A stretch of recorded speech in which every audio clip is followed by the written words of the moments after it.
Hey viewers, if you want your stories, experiences of infidelity, breakup, cheating, to be narrated and get featured to others in our Mr. Cool's Planet community, feel free to submit your stories to the mail given in description. Either way, please don't forget to subscribe if you like the channel. Let's go. Hello my friends, yesterday we got some epic submissions from our subscribers for the post. Men who caught their SO cheating, how did you do that, what was your reaction? So let's listen to them and give some advices. Let's go. Story 1. I didn't catch her directly in the act, but my ex-wife was acting kind of funny one day. We didn't have the healthiest relationship. I was going to school full-time and had a full-time job and a part-time job. She went to school part-time. Little by little she did less for our relationship, like chores, cooking, cleaning, etc. And I continued to do more.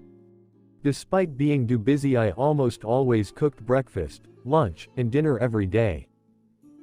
She also didn't have a driver's license, so it was also my job to get her to the college in time for classes. We didn't have a bus system where we used to live. I would literally sometimes go a week without sleeping. That was quite terrible for my mental health. I couldn't put my finger on it, but something was off. She stopped eating and would go out more. No matter how much I worked, we never had money. Then one day while I was doing the laundry, I put her panties in her underwear drawer and found a baggie of meth. Oh.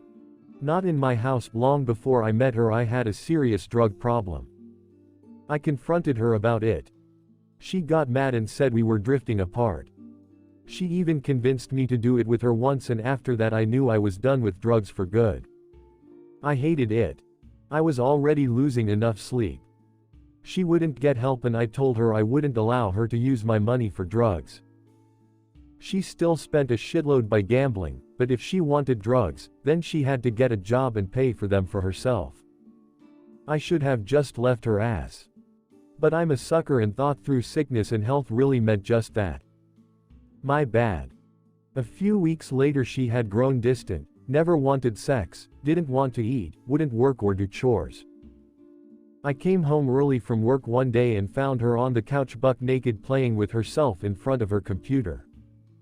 She was in the living room, and snapped the computer shut as soon as I came in. I guess she found a way to make her money. I don't have anything against consensual sex workers, but I'm not going to be with someone that does that kind of work. No judgment, I just want a person to share their body with me only. If they share it with everyone for a price, it doesn't feel as special to me. I expressed my distress, but she said she was going to do what she was going to do. Fair enough. She continued to go out and spend my money at the bar and at the casino. Eventually she called me to come pick her up because she was too drunk and didn't feel safe. I went to pick her up and she's smooth talking some dude at the bar and touching him. I was so angry. I walked up to him and said, "Excuse me sir, I don't mean to fuck up your good time, but this is my wife." She looked at me with a disgusted look and said, "No, it's okay, because we're getting a divorce." Ouch. Okay. He was cool and just walked away. I told her she needed to come home with me and she said she wasn't ready to go yet. I'm not about to force her to come home. Let me tell you what I should have done. I should have said fine and went home and packed my shit and moved out and offered her to call me and buy her a taxi. Here is what I did. Sat at the bar and drank Pepsi and water as she went off to hit on guys. I even had this really pretty and sweet girl try to chat me up. But again, I'm a sucker and told her I was married. The bar finally closed around 2 a.m. and we had to leave. I had to carry her out to the car because she couldn't walk. Let me tell you that she had never gotten like this before. As we were driving, she was texting someone. On our way home, I had to pull over on 3 occasions so that she could throw up. We finally get home and I carry her to bed, get her clothes off, and bring her a cup of water. I did everything I could to try to help her hangover be less severe. I even made her sit up long enough to get a couple crackers in her system before she passed out. I got her purse and put it by her bedside. Found her keys and put them on the nightstand. Basically getting everything ready for her so that she wouldn't be freaking out the next day. I am such an idiot. But I couldn't find her phone to plug it in. I looked through her purse and checked the car, but it wasn't there. It dawned on me that she had her phone in the car before she passed out. She must have dropped it when she was throwing up. I wonder if she dropped it on purpose. But I got in the car and drove back to the last spot we pulled over, and sure enough it is still there with the screen lit up. I picked it up and saw that she was texting stuff to some dude, sending him photos and whatnot. They had obviously been fucking. I am sure there were others, but I didn't bother to check. Fuck, I'm dumb. I went back to the house and proceeded to do just about the dumbest thing I could have. I tried to wake her drunk ass up to confront her, but she was assed out. I should have sent screenshots of the messages to myself and filed for divorce. Instead, I began reading the messages out loud to her while she slept. I have never seen someone wake up that quickly. She was pissed and freaking out. She kept trying to grab the phone from me, but I wouldn't let her. Instead, I just kept reading. She bit a chunk out of my cheek and I said fine and dropped her phone. She picked it up and ran back to the bedroom and locked the door. I left to go stay with a friend. That was a long story, and she had done more fucked up stuff, but time for closure. 4 years passed and we live in different cities. She blocked me on all social media and I had no way to find her and serve her divorce papers. By now, I am working on my PhD. I finally find a way to reach out to her and tell her I will do everything. Hire a lawyer, pay for all of it, let her keep the car, blah blah blah. If she will just sign the papers. She agreed, but by now she had a new BF and they had a kid together that was almost a year old. She didn't even have a birth certificate because the mother is not allowed to put anyone but the husband's name down if she is married. I don't know how, but the hospital let it slip. Thank God. Because I was almost responsible for these two druggies' kid. I made sure it was reflected in the divorce paperwork. She signed it, judge signed it. Bingo bongo. Nightmare over. Despite the fact that I have asked all of my friends and family to never talk about her to me, many of them were still friends on FB and other social media. They still sometimes feel the urge to let me know how she is doing. Last I heard, she dropped out of school and she had burned her house down. She was living by herself with the baby in some secluded mountains. She moved there with her new BF because he tried to go off and be a logger. He proceeded to turn into a drunk abusive fuck and went to jail and they separated. I hate saying this and I actually do feel really bad for her. Hence why I didn't want to know. But I am really grateful I dodged the rest of that bullet. Story 2. So 3.5 years ago, a few days after downloading Tinder, yeah, I know, I was super liked by a pretty cute girl. I was a junior and her a sophomore in college. We hit it off right away, talking about video games and a bunch of stuff and dogs, etc. I was studying at college at the time and we met at the library for coffee soon after. It was my first time really talking to and getting to know a girl, and I was in good shape and confident about myself. I was ecstatic. It was great. We went to concerts, watched a movie in a hammock on campus using my phone and a projector attachment and a bed sheet. We were spending every second with each other and having sex like bunnies. It was pretty great. In the summer I'd drive from Chicago to Madison to meet her like every weekend. And she'd come down to Chicago too. We'd go for walks, hikes, go to concerts, play video games together and watch Game of Thrones. It was a lot of fun. Then, back at college it was pretty clear some of my friends didn't like her much. I didn't realize it at the time, but she was pretty needy. I had to spend almost every night with her or she'd get upset. She didn't really directly say it, but she didn't want me going to the bars with my male friends. We had to text just about every day and we had to talk about our days, etc., and I had the privilege to listen to her talk or not talk. Sometimes we'd just sit there in silence because we ran out of things to talk about, but she didn't want to hang up or have me hang up. She was very emotional. Cried over small stuff, like she got really upset when I was in a place with spotty cell service and couldn't text her all day. I was studying software engineering, and it was tough. I started to struggle handling her in my projects and tests, and it stressed me out a bit. I started to think she was too much. Needed too much. Starting as undecided engineering and failing a class or two meant I had in 5th year of classes, and during it, I decided to break up with her. But at this point a lot of my friends had graduated. I focused on myself for a while. She was devastated. I tried to clean break. It lasted about a month. She had sex with another guy during that period, maybe kind of a red flag but not really IDK. And she was hanging out and going to the bars with another male friend who she wasn't as interested in. She continued hanging out with the guy she had sex with after we got together, and it bothered me a bit because they would watch shows like Black Mirror together late at night, alone. And he sent her gifts once after we got back together. I wonder now about it a bit. Anyway, fast forward to after graduation. We had a pretty nice summer, went on some trips, but she'd still have basically dates with other guys, though she didn't see them as such. I trusted her.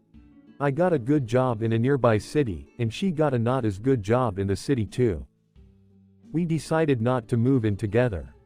That was fine by me. It was going pretty well for a while, but eventually in winter I started to put on some weight, 20 to 30-ish lbs. I hit a deer with my car too and only had liability insurance, so I had to pay out of pocket. I got a little depressed. Didn't really like myself as much as I should. But I could still count on her coming every weekend to my apartment, and having lots of cuddles and playing lots of video games and such. It was fine. I started to go to the gym a bit and was feeling better. But then COVID hit. I was stuck in my apartment all day. Working from home was hard to concentrate and my job started to stress me out. The gyms were closed. I was depressed. Her job took a break for a few weeks. We lived together more during that time. We both got a bit irritable. Maybe me more than her. But we stayed together. In May her job sent her to a city, 2 hours away for 2 weeks. COVID. Helping out at a food bank is what she was doing. Staying in a college dorm. She got really horny while she was there. I wasn't really in a mood to sext her, we never really did that, but we texted a bit and I let her know I love her and can't wait to see her. Apparently that wasn't enough, or she couldn't bother me with driving out to see her or phone sex or whatever. Which I think was proven crap because I drove 2 hours to help her brother while she was gone. I guess it doesn't really matter now. IDK. This is hard. Anyway, she came back from her work trip. It was great. We had a nice romantic weekend at first. I grabbed steaks from Texas Roadhouse, we played video games and watched Netflix. The next morning she made breakfast, which was a first I believe. Usually I make breakfast or she just plays games when she wakes up. Finally answering the question. Then, I went to the kitchen to get water and her phone, which I bought her last Christmas, was sitting on the counter. I unlock it and it's open to Snapchat. But not her account. Some secondary account by a name that isn't hers. I open a chat that was sent just a little bit ago. I saw the word STD and stopped reading, brought it to her and asked what this was about. She said she cheated or something. I can't really remember. The only thing I remember is her being sad and I said, "Get out." Then she said something in response, I can't remember. I just said, "Why haven't you left yet?" This part really hurts thinking back to. May 17th. It was rough for us both for a week or two. I put all her stuff outside of my door and she picked it up. God, I was crying so fucking hard watching her make trips from her car to outside my door. It hurt so bad. It took a lot not to swing open that door and talk to her. She was my first girlfriend. I lost my virginity to her. She's the only girl I've kissed or slept with. I caved in after a few days. I had to know what happened. I invited her over to talk. She was super horny, downloaded Tinder, matched with some shirtless dude, sexted on Snapchat, and eventually had unprotected sex with him in a parking lot outside the college dorm around midnight. It all happened in a few hours with a stranger. I think. I don't know if I really got every detail from her. I was lonely. Really lonely. She started hanging out with one of her male friends who was really interested in her, and had been since college. I decided I wanted her as a friend still. Probably a bad idea, but I was lonely. Still am. She and I were both scared that we had gotten an STD or something. We talked and comforted each other. She eventually got tested a few weeks later and was clean. After that we played tennis, went biking, and had sex. It was fun. I kept my apartment nice and tidy and was working out a lot. Then I had a breakdown over stress from work and dehydration, not sleeping, eating, drinking water plus taking creatine again, and ended up in the mental hospital for a month. We were going to go on a trip together for the 4th of July but missed it. She thought I blocked her. Just was in the hospital. During that time, she started a relationship with one guy and kind of dating another. My image of her is deteriorating even more. I wish I had listened to my friends who didn't really like her. After I got out of the hospital I helped her cheat on her boyfriend, and I'm pretty sure some other guy has too a few times. I'm just confused and stressed. IDK what I want. I told her I want to get back together when I got out of the hospital. She said she needs time to think about it, but I think she just wants to be single and get fucked and treated by a bunch of guys. She's staying overnight at some other guy's place, not her boyfriend, as I type this. It's probably better if I don't get back together with her, but it's hard to meet women for me. Don't have a lot of confidence right now, and IDK if I can bring myself to date someone less attractive than her, which is shallow. Story 3. My friend met this girl B at some house party he went to when he was still in his previous dying relationship with A. She was at the party too. He's super loyal. Even when he had all the opportunities he would say no. He would joke about going to a brothel, but that's just guy jokes. He'd never actually do that. Told me of multiple girls trying with him and didn't take action even when we encouraged him to because of his long-distance relationship didn't start this way. She went to uni with it at the time. Turns out we weren't so bad because I admitted to cheating on him some time after they broke up. X months after splitting with a girl he somehow met the B girl. They were writing sometimes since they were introduced to one another, but nothing that could be considered crossing the line. They started dating and became a couple. She was not very feminine in her behavior. Not a bad-looking girl, but very direct and often rude. He was not really anything like that unless you've crossed him. Everyone around him was advising him not to get involved and to dump her because she was an embarrassment at every step. I was probably the only person, besides his sister and parents, that actually didn't criticize her to him, and his grandma actually somehow liked her for the honesty. I had my first living with a girl going on at the time and encouraged him to do the same. I was sure something would come up and they would eventually split without external encouragement. His parents weren't happy about this, mainly because they thought that it means it's for good, and for some time I've probably lost some points with them since they knew it was my idea. They still had their flat that they owned before getting a house, so I told it's a great way of reducing the financial risks of eventual breakup. Both lived with parents at the time. His sister said they should have rented something, but then it'd be obvious that B is being tested, wouldn't be herself. As soon as they moved in, she wanted to change everything about the flat. Much of it was already refurbished after they moved out, but she was just not satisfied enough with some of the old furniture and appliances, even though it was working just fine. It was a clear sign for me that I was right and she's in it for money and not him, because otherwise she'd be happy she's with him regardless of the conditions they start with. She wanted to change many things ASAP. They got multiple loans and so on. He went with it all just so she will be comfortable. She could brag to her family and felt like she has made it. She had very bad effect on him in general. He became way more aggressive and nervous and was gambling and drinking more than usual. Maybe a year in, she started texting someone late when they were watching TV before bed and giggling to her phone.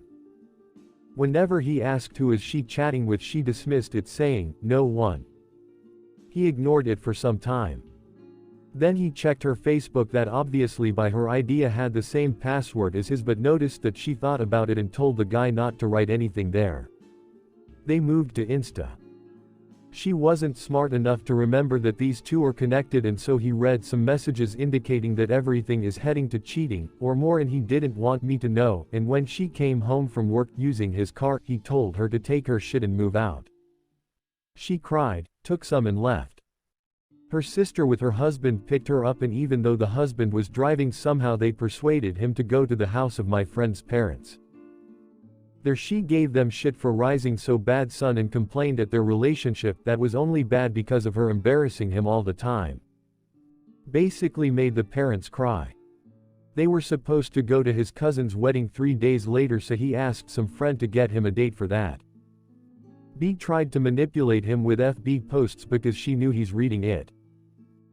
Fortunately during the day his friends were for him there, and during the night I, doing the night shift security, spoke with him on the phone until he fell asleep, making sure he doesn't get weak and give her chances. It was tough. On the wedding he had fun with this date, but nothing sparked between them. The same couldn't be said about some other girl, C, he met there. She was some kind of very distant family. It sparked. They exchanged looks and he even asked her for a dance, and the chemistry was there.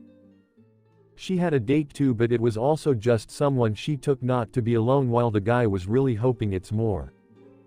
Next day after party without the dates, they spent so much time together, he had so much fun. It was on. Magic. He told her that he likes football and set a date to take her for a match next week. As they were coming back from the match, they stood in a traffic and by chance stopped by a bus stop, at which B was waiting for a bus, no rich BF anymore. As soon as she noticed them, she sat down with her face in her hands. Total win. They were taking things extremely slow because it looks bad if he just broke up a 3-year relationship and found a new girl after 3 days. I said that yeah, but there are exemptions, and I think they are. I was right. 1 year later he proposed. He never ever wanted to get married. B was pushing him to propose for like 2 years. Wish I saw her reaction when she found out about the proposal. And she for sure found out fast, as one of his closest friends is her cousin that lives a stone throw away from her. And that's an end for today's tales, my fellow explorers. We hope you enjoyed the ride and found some inspiration along the way. Remember, each story has the power to broaden our perspectives and enrich our lives. Don't forget to hit that subscribe button to stay updated with our latest adventures, and leave a comment below to share your thoughts. Until next time, keep dreaming and keep exploring.